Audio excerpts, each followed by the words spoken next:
to week 3 of the writing log number 3. This is Mr. SideQuest and my journey to become a published author in hopefully what I want to do in a year. The idea is to work on a story for a year, and at the end of that, see how far we can get in a traditional publishing style of editing and style of publishing. There's lots of ways that you could do this with self-publishing. I highly recommend them. I haven't done it. I mean, I have published pieces. They're not novels, but I would like to publish a novel. And so today, this is going to be a little bit different because today we're going to talk about plot. I should report on my progress from last week for those who do pay attention to that. Not much has happened, and I'll explain why. A lot of things came up. And that's normal in the process. And it wasn't like, oh, I got busy and I didn't do it. It was more of this idea came up, which then prevented me from progressing in writing because I need to reevaluate the decisions in the plot. And that's a good thing. You want to be constantly reevaluating plot elements and whether or not a scene has purpose. So, for example, I've been working on chapter 2 this last week. And I intended to have it done and have chapter 3 done before today. However, that's not the case. And you guys are like, wow, he really does not write very much. No, I do write. The problem is, I realized that I didn't know this purpose of the scene I was writing. And so I was writing a scene and it wasn't flowing and it wasn't feeling good. And I think this comes back to the importance of plot direction and plot intention. Um, a lot of writing groups I've been in, writing classes, and even like conferences, and hearing in those conferences various authors, they have this thing in the writing community where they're like, oh, you're either a plotter or a pantser. And I didn't understand what that meant for the longest time, but they meant like writing by the seat of your pants, which I think is a terrible name, especially since they have like a plotter or a planner or something like that. They could have just been like an architect and a gardener. I don't know. Something around there would be good. I'm not sure. It doesn't matter. The point is, this is talking about how different writers approach plot. And they say, oh, well, yeah, I know, I don't know. Let's say, I don't even know if this is accurate. Stephen King is a plotter and he only plots all of his stories. Where someone in the romance genre, which is a great genre, by the way, no hating on that, is, oh, they just don't, they just write as they go and they kind of explore. This is a lie. I'm going to be directly about this. No one does this. And I don't mean that like no one has a preference for the two, but no one is just a pantser and no one is just a plotter. Okay? If you're a plotter and you are strictly what they talk about and where you make a plot directly according and you follow that plan exactly from what you created, then your story is boring and bland because you didn't let any creativity come in. You're like, oh, well, I had creative moments when I was like creating the plot. No, a lot of the fun parts of stories come in the spontaneity of your characters acting. If you've planned every action, then you don't really let your characters grow, even if you've planned out their growth. Do you see what I'm saying here? So that means that there's no way that you could be a plotter to have an interesting story. And so they're like, oh, well, then you have to be a pantser, right? Everyone's a pantser. No, also no. It is impossible to write a story without planning, at least a little bit. Because if you just write a story and you're just like, do, and then the characters went here and then they went here, a lot of the meaning of those actions won't matter. This is what was happening with me in chapter 2. I didn't know what the purpose of the scene was. And so I was writing a scene where I had Sam interact with some East Slovians, which are characters in the book that I'm writing, and we'll go into that a bit. But and but it didn't matter. None of it mattered because I wasn't sure where it was going. So I was pantsing, and I enjoy that. Typically, I like with character to just kind of make it up as I go. I like to have plot. Um, I like to plan out things, but I like when characters interact in ways that I've not planned. Right? Every time you write, you're writing by the seat of your pants because you're no one. If you plotted and you made an outline, right? Let's say you were plotting, you have to write in the details now, and that's all getting made up. You can't plan so far into detail because that would mean you'd already written the book. So that do you see where the problem is there with that idea? And so this is my advice for amateur authors, and I hope that those who listen uh, you know, get something from it and they actually can apply it to there, is that you need to plan your plots. Because if you don't plan your plots, you won't have a story. And you'll get into points where you get into what people call the messy middle, or you even get into like you don't know how to write an end because you've kind of just made it up as you got there. Now you're at an ending and you need to write an ending, but it doesn't seem to fit in with the rest of your story. So now you'd have to go back and revise a lot, which is important. Don't get me wrong. I'm excited when we get to the revision stages of this novel, which is a long way off, but that's the case. And so it's pretty important to be doing these things. Okay, this is probably a weird thing, and I'm not just trying to be a contrarian and be like, oh, well, all other authors don't know what they're talking about. No, they're professional authors who write novels, and they've learned how to teach in a way that makes people feel, heard. It makes people hear, it's a method of teaching. It's not actuality.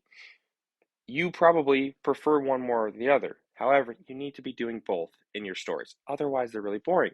Um, for example, we mentioned the prologue the first time I did one of these writing logs, and I talked about how my writing group didn't really like the prologue. And it wasn't that they didn't enjoy the scene, it's that they didn't see the point of the scene. And that's when I realized, oh, I just wrote a scene for fun. And that's totally valid and it's totally great to do. And you might even be able to find a place for that in your story. However, without knowing the overall purpose of the scene and how it relates to your plot, it's not going to relate to your story and it's not going to help you with your story crafting. Remember that storytelling is a methodology. There are lots of ways to do it, and that's what we like, a variety of stories from different cultures. But that doesn't mean that um, there isn't certain patterns that you kind of need to follow, not because you're restricted, but because by following them, they're going to let you be more creative. Um, this is me kind of going on a rant. Maybe I shouldn't go on a full rant about this. Maybe we can talk about this another time. But let's go back to plot. Um, After I've gotten over the thing and the importance of plot. I realized that I need to be working on plot, and so I have been. I can give a pretty simple synopsis of what's happening. I think I have. We have our main character, Sam. She is our POV character, and she lives in a steampunk Arabian world. Now, when I say world, I don't mean the entire world is like that because that's not how worlds are.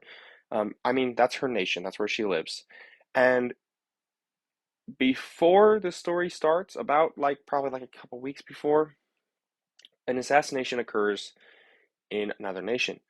And her nation is blamed, but in the process of that blame coming, more events keep happening, and she and a Slovian diplomat end up helping discover the truth of why certain events are happening. That's a terrible elevator pitch. It's the first time I've ever done that. I'll have to work on that.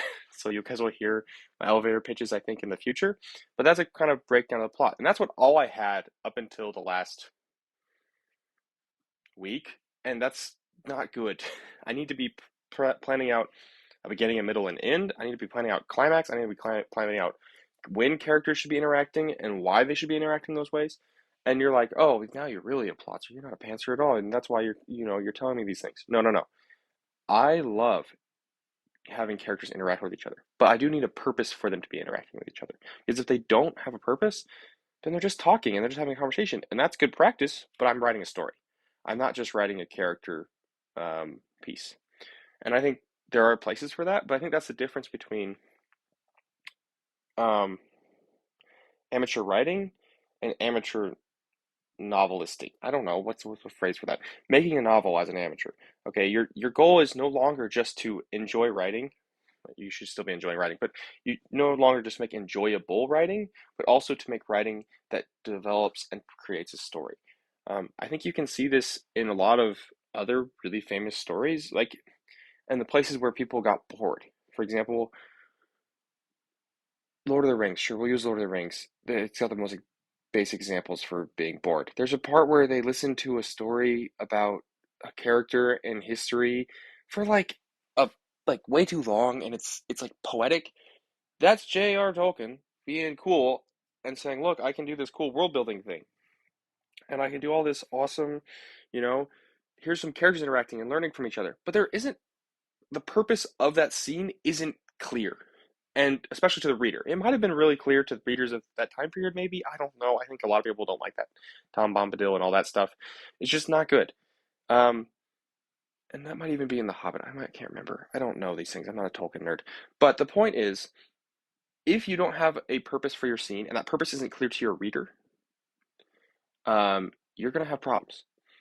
And also, depending on what type of story you are telling, you are going to have issues if you do not plan ahead. You're going to have to go back and rewrite foreshadowing, which is fun because now you know exactly what you're foreshadowing and you can be more specific but vague in that way. And you're going to need to do that. But the problem is a lot of that will not work well if you didn't plan ahead. You're going to have to rewrite entire scenes, and that's going to change the scenes afterwards. So when I'm begging, when you're planning a story, make sure you plan a plot. I'm going to spend some time today just breaking out some major plot elements, and then we're going to rewrite chapter two, and that will be really exciting. I'm really excited actually for this, and I hope that hopefully what I'm saying isn't discouraging to people who are writing, and hopefully they can understand, oh, I understand why this my scene isn't working or why I'm struggling to continue. It's because you don't know where you're going. And if you don't know where you're going, then you're not going to get there. You know, the whole Alice in Wonderland quote is like talking about how if you don't know where you're going, then it doesn't matter where you take. That's a lie in stories. And so you need to take a path. You need to choose.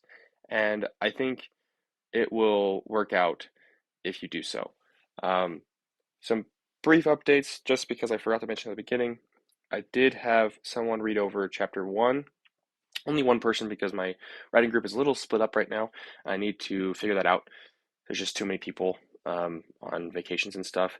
Another aspect of this that's kind of delaying things is I am taking this with classes in college, and so some of these aspects of this are getting applied to that. I'm using this in that assignment time, and that's the goal. So thank you all for listening. I'm sorry that there's still not better editing, and this is just 11 minutes of you staring at my profile picture, but it's actually more like 12 now. But thank you all, and I'll see you next week. Bye.